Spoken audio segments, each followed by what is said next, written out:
Chers amis Lyon, mesdames, messieurs, depuis 30 ans, les clubs Lyon de France organisent chaque année un concours d'éloquence ouvert à tous les jeunes du niveau 4, seconde, première, terminale, bac plus 1 ou équivalent, âgés de moins de 21 ans au 1er juin de cette année.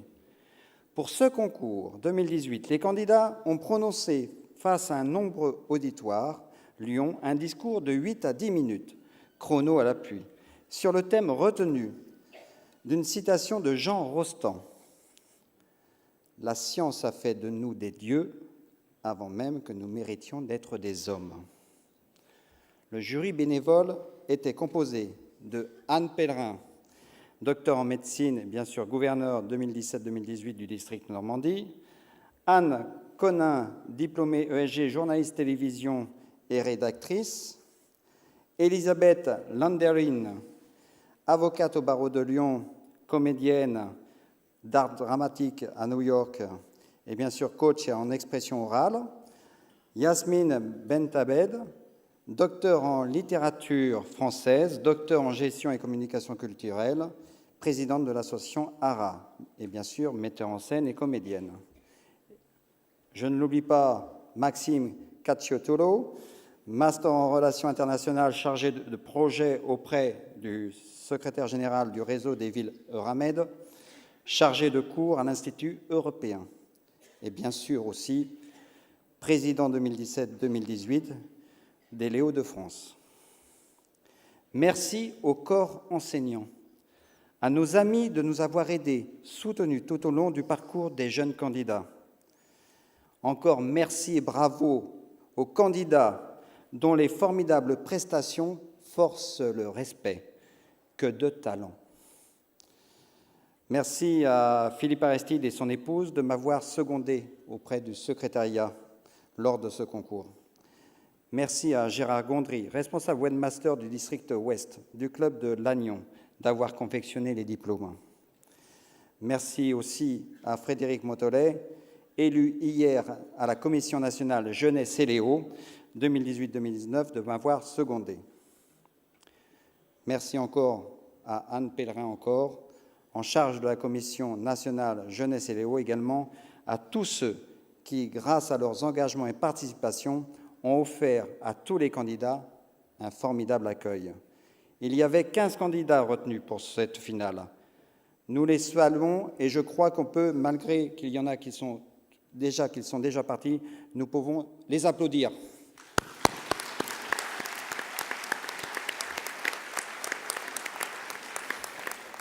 La sélection pour le top 3 fut difficile, comme en témoigne l'étroitesse des scores. Cela s'est joué au centième de point. Merci d'avoir su captiver notre intérêt pour vos talents d'orateur. Mais fin du suspense, place au résultat. Prix du coup de cœur public. William Mann, 17 ans, élève de première au lycée Henri Nominé et parrainé par le club Sarreguemines du district S. On peut l'applaudir.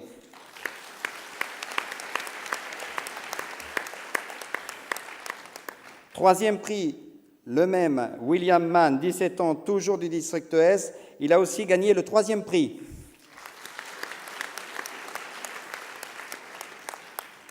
Deuxième prix, Lola Covelli, 17 ans, élève en première au lycée Saint-Jean-Baptiste-du-Mas, parrainé par le club de Alès Femina du district Sud-Est.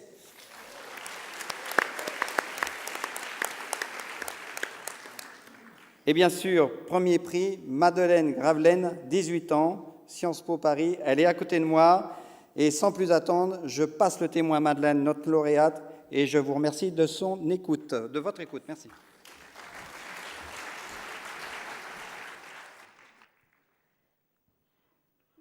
Bonjour à tous.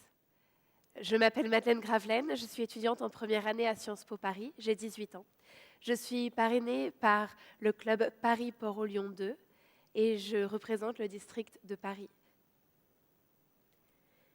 J'ai toujours préféré l'humanisme au scientisme. Parce que oui, comme vous tous ici, je me veux humaniste. Mais comme vous tous ici, j'en suis sûre, il m'arrive de me voir déesse. Un instant. Il vous est tous déjà arrivé, j'en suis certaine, de vous croire être des dieux. Mais comment pourrais-je vous juger? La science nous en donne toutes les raisons du monde. C'est la science qui, aujourd'hui, peut me faire dire que aller dans l'espace, que braver la vitesse sont des choses possibles et même normales. Et puis, soyons honnêtes.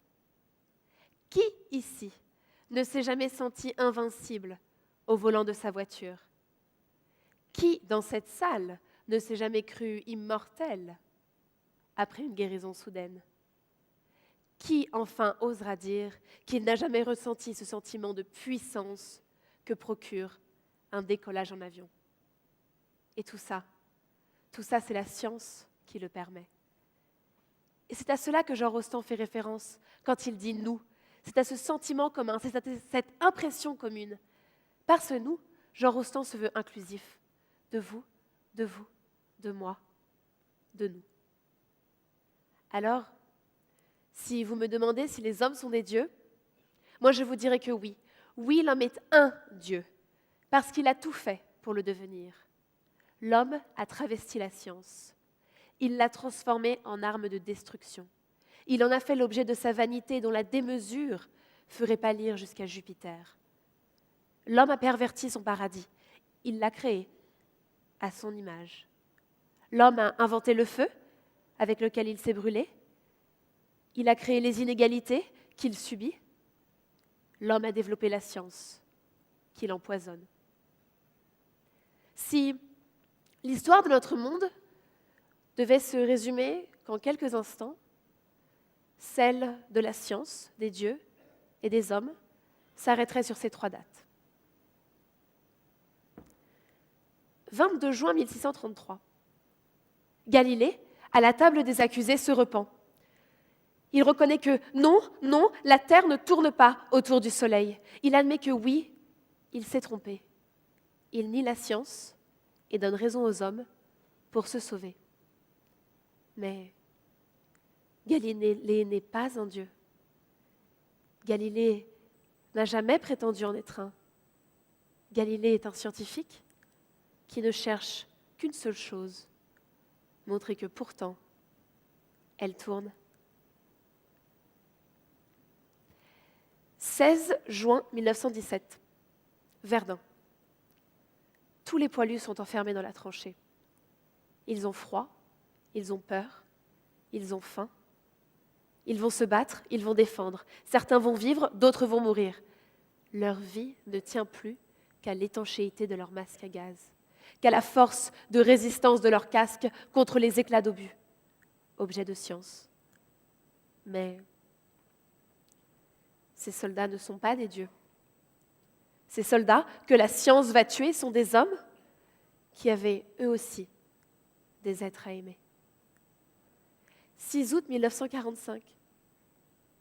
Akemi sort de chez elle. Il fait beau aujourd'hui. C'est une journée d'été dans la ville japonaise. Ses longs cheveux noirs flottent au vent des avions gris qui brisent le ciel bleu. Les avions tournent, ils menacent, ils bombardent. Ils actionnent le produit de leur science. Mais Akemi n'est pas un dieu. Akemi est une enfant qui aurait aimé un jour pouvoir crier à sa ville « Hiroshima, mon amour ». Jamais, plus que dans ces 3 cas, la science ne s'est autant opposée aux hommes. Jamais, plus que dans le cas de Verdun, de Galilée et d'Hiroshima, la science n'a autant trahi les hommes, incapables de les protéger de leurs propres frères. Elle leur avait donné le pouvoir de détruire des villes, de séparer des familles, de tuer des hommes, mais elle ne leur a pas donné la seule chose qui leur manquait vraiment, un brin d'humanité.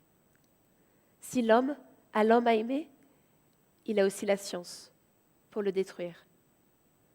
Parce que la science, c'est la tour de Babel de notre monde, c'est le cheval de Troie de notre époque, c'est notre boîte de Pandore. À trop vouloir viser la lune, on peut certes arriver dans les étoiles, mais on peut aussi être pris dans un trou noir.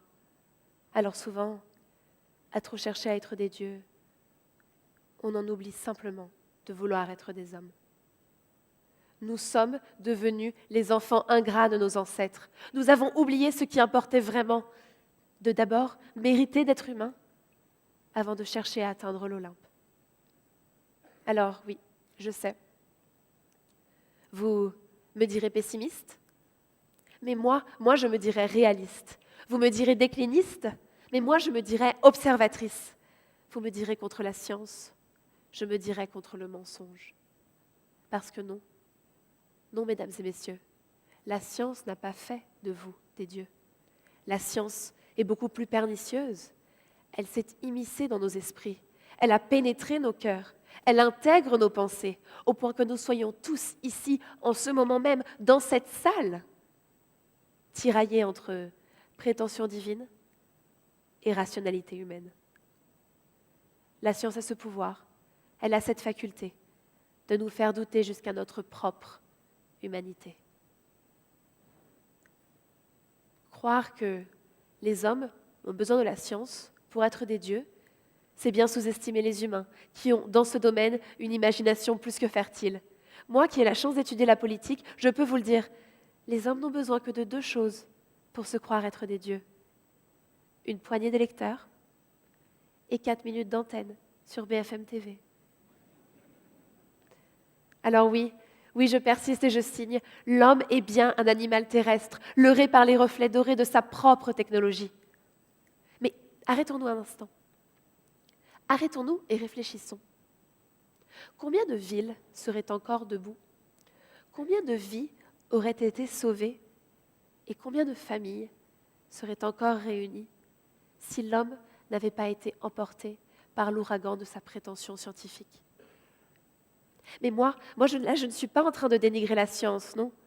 Moi, je dénonce la mauvaise utilisation de la science, celle qui rend les hommes vaniteux, celle qui les divinise au point qu'ils s'animalisent, et celle qui nous enfonce toujours plus vers notre propre destruction.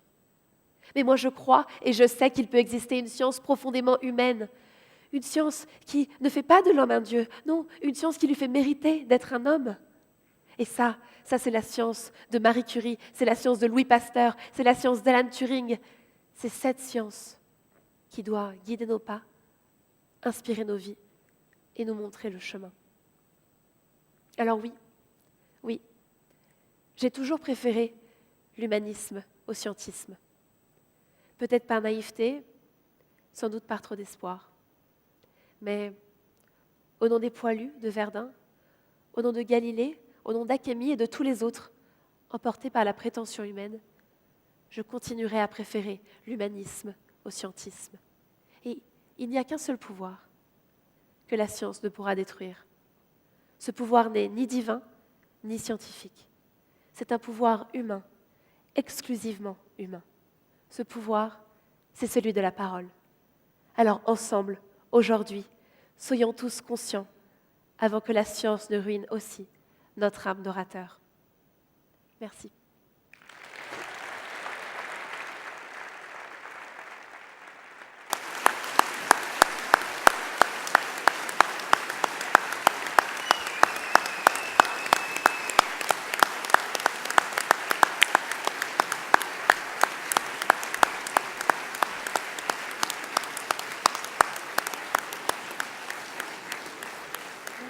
Que de talent. Merci Madeleine. Je laisse les quelques instants qui restent, bien sûr, et je demande à Claire, s'il te plaît, déléguée de la jeunesse et Léo. Au nom de la commission jeunesse et Léo et du district Île-de-France Paris et du district Le Lion, je te prie de recevoir la médaille du Lions Club International. Merci. Merci.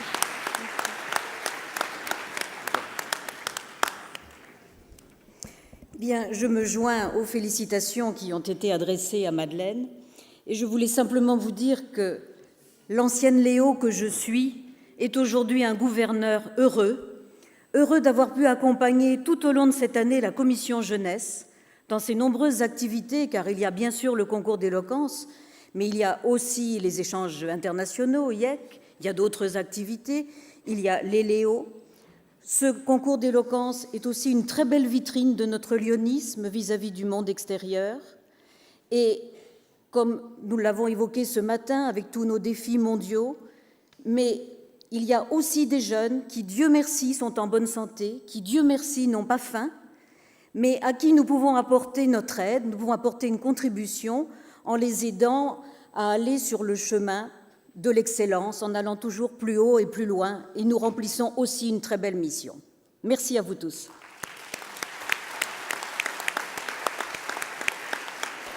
Merci beaucoup.